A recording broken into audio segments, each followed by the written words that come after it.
Bonjour à tous. Merci encore à la filière d'avoir pensé à inviter le ministère de la Santé et la Direction générale de l'offre de soins que je représente. Je vais suivre les conseils de Paul Solo et rappeler mes origines bretonnes. J'ai fait Sciences Po Rennes voilà, pendant 5 ans.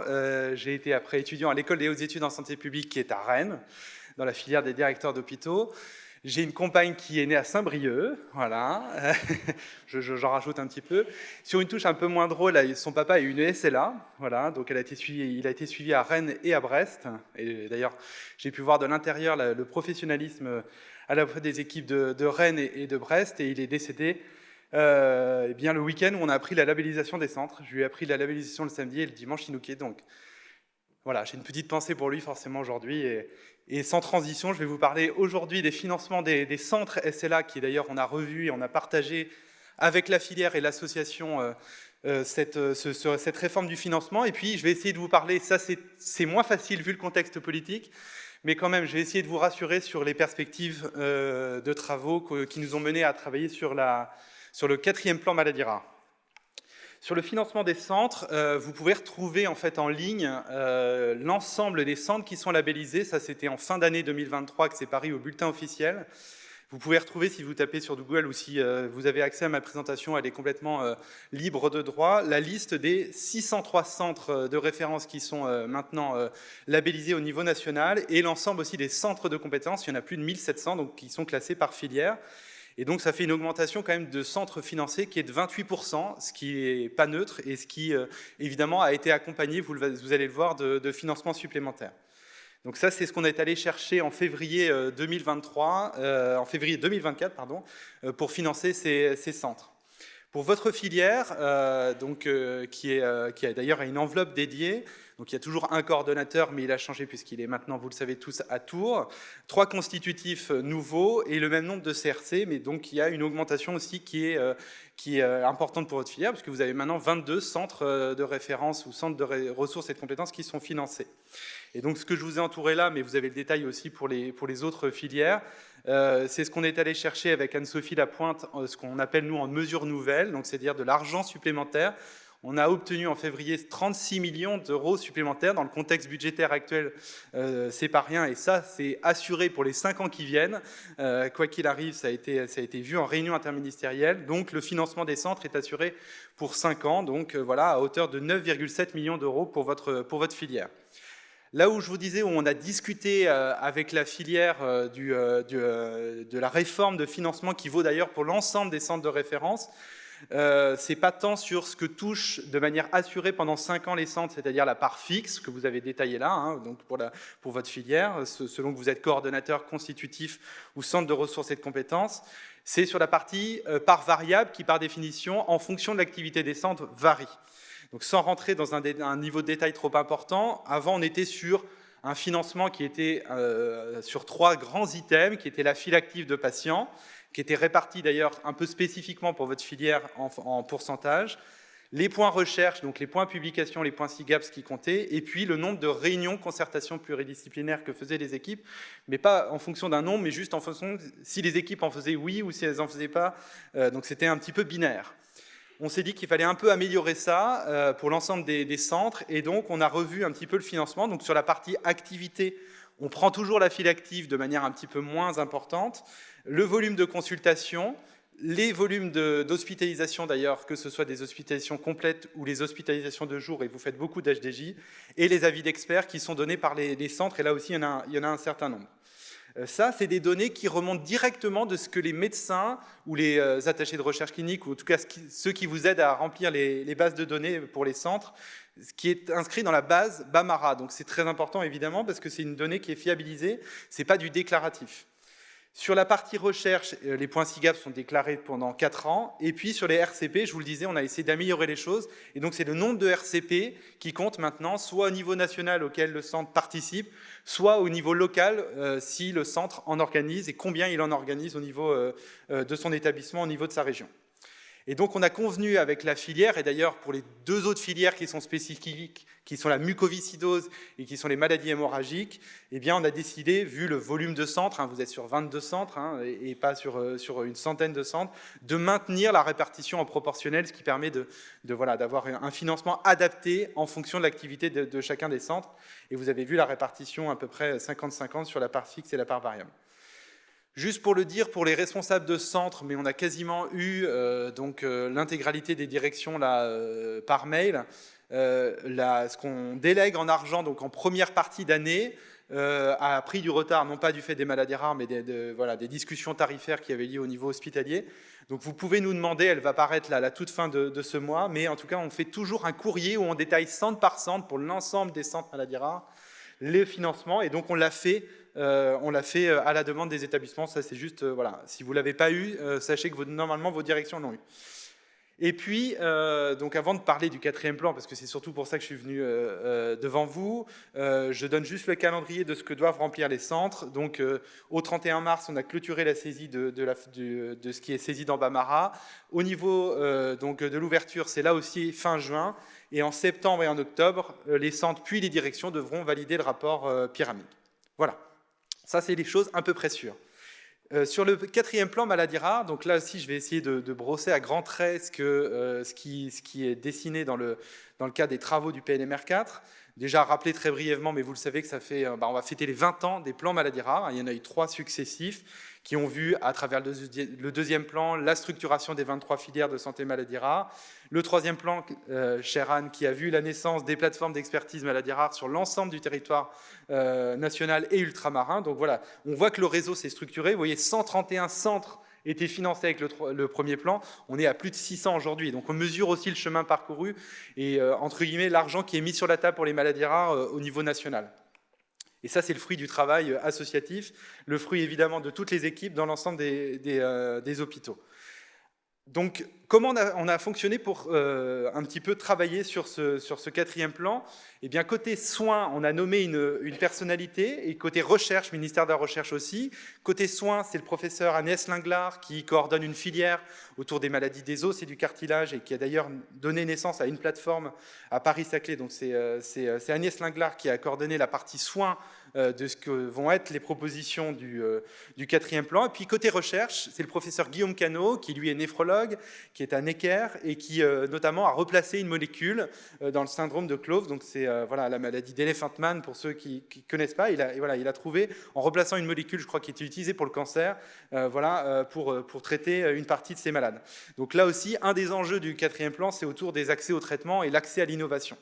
Et après, il y a eu 4 grands groupes de travail, là aussi, où il y avait une double personnalité, soins et recherche à chaque fois, qui a été nommée, vous les voyez là, selon les groupes de travail, et qui ont réfléchi, donc par exemple, si on prend le groupe de travail 1, au lien ville-hôpital, qui est un enjeu majeur dans le 4e plan, et notamment comment on améliore à la fois le repérage et en même temps l'aval de ce centre. Voilà, donc la formation, la sensibilisation aussi, l'enjeu autour du dépistage néonatal qui reste majeur, la transition enfant-adulte et vieillissement, et votre filière particulièrement est bien placée pour le savoir, mais voilà, des choses qui ont émergé, qui n'avaient pas forcément émergé lors des plans précédents et qui vont être un petit peu poussées, et que je vais vous détailler dans les diapositives d'après.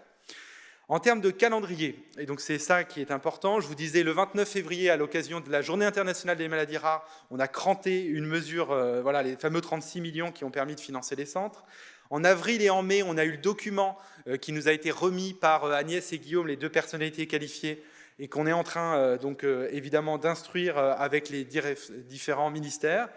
Et puis, donc on avait prévu une 2e réunion interministérielle sous l'égide de Matignon en juin, et voilà, la dissolution a un peu tout chamboulé, et donc il n'y aura pas de réunion interministérielle en juin, en tout cas sous l'égide de Matignon, ce qui n'empêche que pendant l'été, nous, on va commencer et surtout finir de cranter ce fameux document qui va donner lieu à un PNMR 4, et donc on compte toujours l'annoncer, on verra quel ministre l'annoncera, en septembre 2024. Mais nous, on est toujours déterminés évidemment à ce que ça sorte à la rentrée de 2024, puisque dans la perspective, après avoir labellisé les centres, il faut qu'on relabellise les filières, les 23, dont la vôtre. Et donc ça, c'est lancer l'appel à projet en fin d'année 2024 pour un résultat en tout début d'année 2025 pour les financer au nouveau périmètre des filières en début d'année 2025. Vous avez là Agnès et Guillaume, pour ceux qui ne les connaissent pas en photo. D'ailleurs, c'est une photo qui a été prise le 29 février. Et voilà leurs 4 objectifs majeurs qu'ils nous ont partagés quand ils nous ont remis leur document. Un, c'est comment on arrive à pérenniser l'attention sur les maladies rares.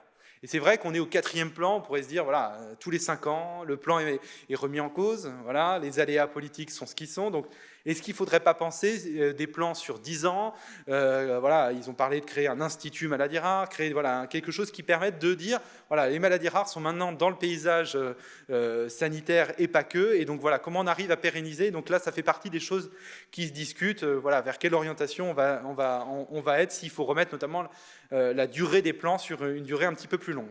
Deuxième objectif, il était déjà dans le 3e plan, l'errance diagnostique, elle est aujourd'hui en moyenne de 5 ans, voilà, toutes maladies rares confondues, et donc comment on arrive à réduire cette errance diagnostique au maximum, et voilà, et donc là aussi, ils ont porté un certain nombre de mesures.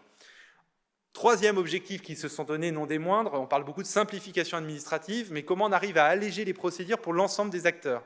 Les soignants, à commencer évidemment pour l'ensemble des professionnels de santé, que ce soit côté soins, mais aussi côté recherche, que ce soit un peu facilité, mais aussi côté patient, voilà, les accès évidemment à des dispositifs de prise en charge du handicap, notamment, et donc comment on arrive à faire en sorte que ce soit plus facile, plus connu, plus utilisé et plus rapide. Donc voilà, ça c'est un enjeu évidemment dans le 4e plan sur lequel il y aura un enjeu majeur. Et puis 4e, qui est un enjeu international européen, qui est de faire ou de refaire de la France un leader sur les thérapies innovantes. Donc là, la fin de ma présentation, c'est ce qu'on a présenté en fait à Matignon le 26 février. Donc c'est vraiment les mesures qui là sont arbitrées. Et évidemment, vous avez compris que je ne peux pas tout vous dire et qu'il y a certaines mesures qui sont en cours d'arbitrage. Donc la première, j'y reviens pas, c'est les centres financés. La deuxième, c'est autour des dépistages néonataux. Et donc il y a un certain nombre de nouveaux dépistages. Alors il y a la drépanocytose qui va arriver là cette année. Et puis l'année prochaine, il y a des dépistages génétiques, notamment pour la SMA, qui vont arriver, donc là, ou pour les DICS, pour les déficits immunitaires combinés sévères. Donc il y a de nouveaux dépistages qui vont arriver, ce qui demande une organisation aussi et du financement qu'on a sécurisé. Quand on a mis mesure en base, c'est que le financement est 100% sécurisé.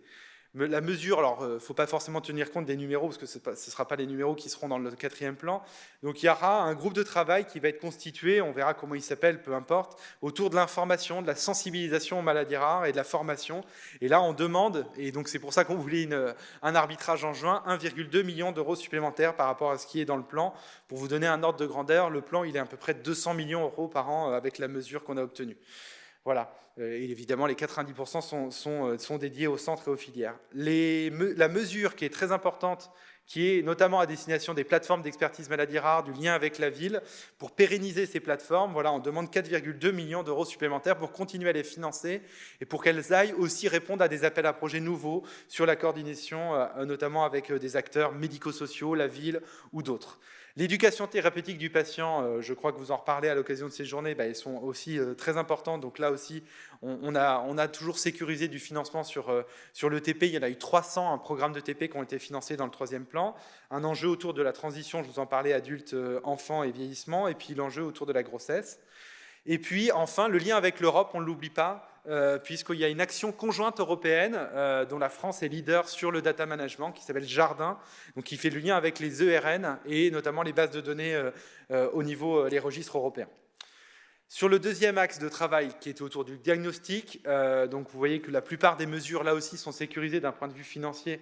L'Observatoire du diagnostic qui a été une des créations et qui est présent maintenant dans les 23 filières de santé maladies rares est sécurisé. Comment on arrive aussi à faire mieux le lien avec les plateformes de génomique, donc Sequoia et Oragen qui sont portées dans le plan France Médecine Génomique. Et puis comment là aussi on facilite la vie des acteurs avec de la e-prescription. Il y a des outils de recueil qui sont un peu nouveaux. Comment on recueille le consentement du patient, voilà aussi par des outils numériques. Et puis un enjeu majeur qui est l'interopérabilité. Comment les bases de données se parlent entre elles. Et là on souhaite mettre 1 million d'euros supplémentaires par rapport à ce qui était avant, notamment avec des outils d'intelligence artificielle, mais pas que. Sur la partie 3, qui est autour de l'innovation, l'accès au marché des médicaments, là il y a un enjeu majeur pour les maladies rares, comment on embarque aussi les industriels. Et donc pour la première année aussi, j'ai oublié de le dire, mais le plan va être pas uniquement porté soins recherche, Mais il y aura aussi le ministère de l'économie avec la direction générale des entreprises, donc il y aura aussi les représentants, voilà, partenariat public-privé et des laboratoires. Ça, c'était une volonté de notre part qu'ils soient embarqués, parce qu'en fait, on ne peut pas penser l'accès aux médicaments sans eux. Et donc, le groupe interfilière des observatoires des traitements est déjà constitué et va se renforcer.